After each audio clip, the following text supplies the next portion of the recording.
सही रोज़े जी हालत में वार कटराइण जायज़ आहिनि। रोज़े जी हालत में खाइण पीअण ऐं जिमा जायज़ नाहे ऐं कोई भी कम जेको गुनाह जे ज़मरे में अचे थो उहो जायज़ नाहे।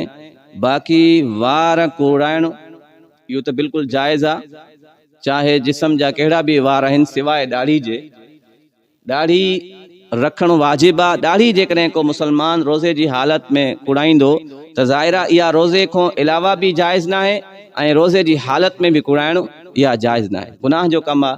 बाक़ी जेका भी वार आहिनि, मथे जा वार आहिनि या ज़ेरे नाफ़ आहिनि, इहा रोज़े जी हालत में भी बिल्कुलु कुड़ण जायज़ आहे। इन सां रोज़े में कोई फ़र्क़ु न पवंदो।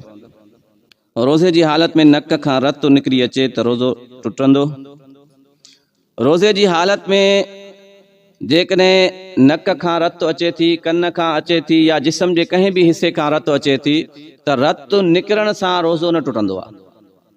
रतु वहण सां वुज़ू टुटंदो आहे, रोज़ो न टुटंदो आहे। हा, जेकॾहिं कंहिं शख़्स जे वात मां रतु आई, दंदनि मां रतु आई या चप मां रतु आई, उहा रतु उन शख़्स पाण कही छॾी, हलक में लही वई त पोइ इन सां रोज़ो टुटंदो।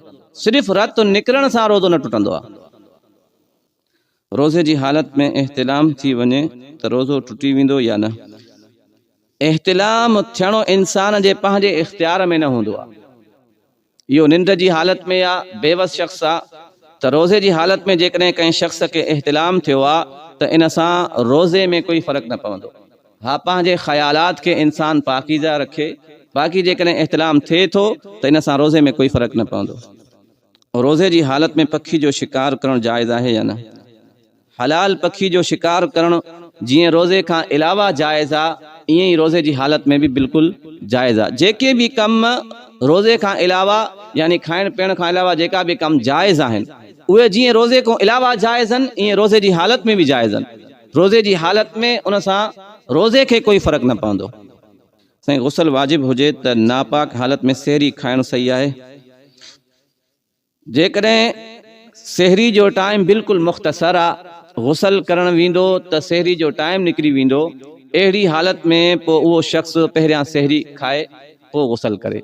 हा, जेकॾहिं टाइम ज़्यादा आहे त पोइ पहिरियों पाक थिए ऐं पाकीज़ा हालत में सहरी खाए, छो त सहरी भी शरीयत जो हिकिड़ो हिस्सो आहे, इबादत आहे। नबी साईं फरमायो त सहरी में अल्लाह साईं बरकत रखी आहे, त इहा भी हिकिड़ी इबादत आहे। पाकीज़ा हालत में बहितर आहे त इंसान सहरी करे। जेकॾहिं टाइम मुख़्तसर आहे, टाइम न मिलंदो त उन सूरत में पोइ पहिरियों सहरी खाए ऐं नमाज़ खां पहिरियां गुस्ल करे छॾे। गैर मुस्लिम रोज़ो रखे त क़बूल थींदो? अल्लाह साईं क़ुरान में फरमायो आहे, या अय्युहल्लज़ीना आमनू कुतिबा अलैकुमुस्सियाम, ए ईमान वारो तव्हांजे मथां रोज़ा फ़र्ज़ आहे। मतिलब त रोज़ो उन शख़्स जे मथां फ़र्ज़ आहे जंहिंजे दिलि में ईमान आहे। रोज़े जे क़बूल थियण जे लाइ ईमान हुजणु ज़रूरी आहे। जेको शख़्स मुसलमान न आहे, जंहिं कलमो न पढ़ियो आहे, जंहिं अल्लाह रसूल ते ईमान न आंदो आहे, उहो भलजां सॼी ज़िंदगी रोज़ा रखे, उनखे कोई सवाब न मिलंदो। आज़ान जे दौरान या बाद में पाणी पीअण सां रोज़ो थींदो? असल तरीक़ो इहो आहे त जॾहिं सहरी जो टाइम बिल्कुलु ख़तमु थिए त फ़ौरन सायरन वॼाइजे, घूघू वॼाइजे। ऐं घूघू जेको आहे इन टाइम इंसान पंहिंजो खाइण पीअण हर शइ ख़तमु करे छॾे, बंदि करे छॾे। आज़ान जेको आहे थोरो ताख़ीर सां थींदी आहे। अमूमन जेको शहरनि में या देहात में तरीक़ेकार आहे, उहो रोज़े सहरी जो टाइम ख़तमु थियण ते सायरन वॼंदो आहे ऐं 1-2 मिंट रखी करे पोइ आज़ान थींदी आहे। मतिलबु जेकी आज़ान थींदी आहे उहा फजर जे टाइम दाख़िल थियण खां पोइ थींदी आहे। त आज़ान जे दौरान जेकॾहिं को शख़्स खाए थो, वक़्तु सहरी जो मुकमल थी चुको आहे, त पोइ उनजो रोज़ो न थींदो। तव्हां आज़ान खां पहिरियां पंहिंजो खाइण पीअण बंदि करे छॾियो। रोज़े सां ॾंदण हणणु जाइज़ आहे या न? ॾंदण जेको भी हुजे, जंहिं भी वण जो हुजे, उहो रोज़े जी हालत में हणणु बिल्कुलु जाइज़ आहे।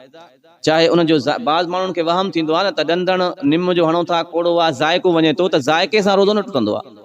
या तव्हां पेस्ट कयो था, जेको इहो दुकान ते मिलंदो आहे, मार्केट में मिलंदो आहे, इहो पेस्ट करण भी जाइज़ आहे।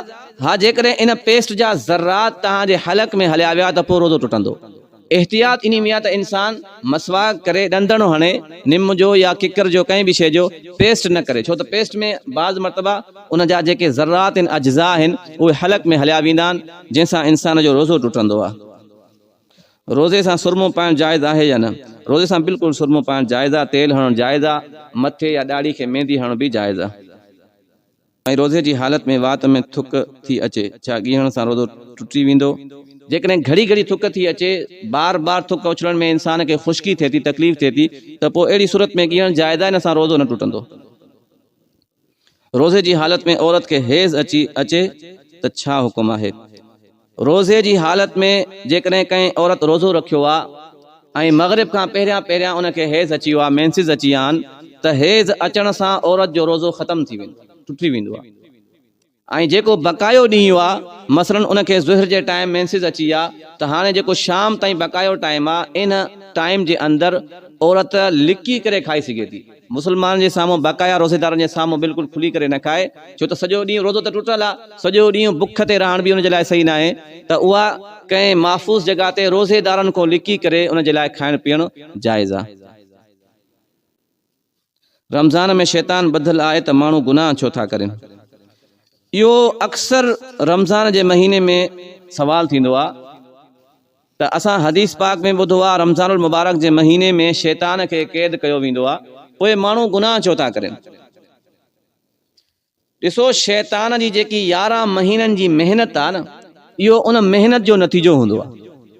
जंहिं इंसान जे मथां शैतान जी शदीद महिनत थियल आहे, शैतान जंहिं शख़्स खे गुनाह जो आदी बणाए छॾियो आहे, कंहिं बि गुनाह जो, कंहिंखे जुआ जो आदी, कंहिंखे कूड़ जो आदी, कंहिंखे ग़ीबत जो आदी, त उहा जेकी आदत आहे न, उहा जल्दी ख़तम न थींदी आहे। उहा हिकिड़े महीने सां 11 महीननि जी आदत कीअं ख़तम थींदी? त कुझु माण्हू जंहिं मथां शैतान जी ज़्यादा महिनत थियल आहे, उहे रमज़ान में बि गुनाह कंदा।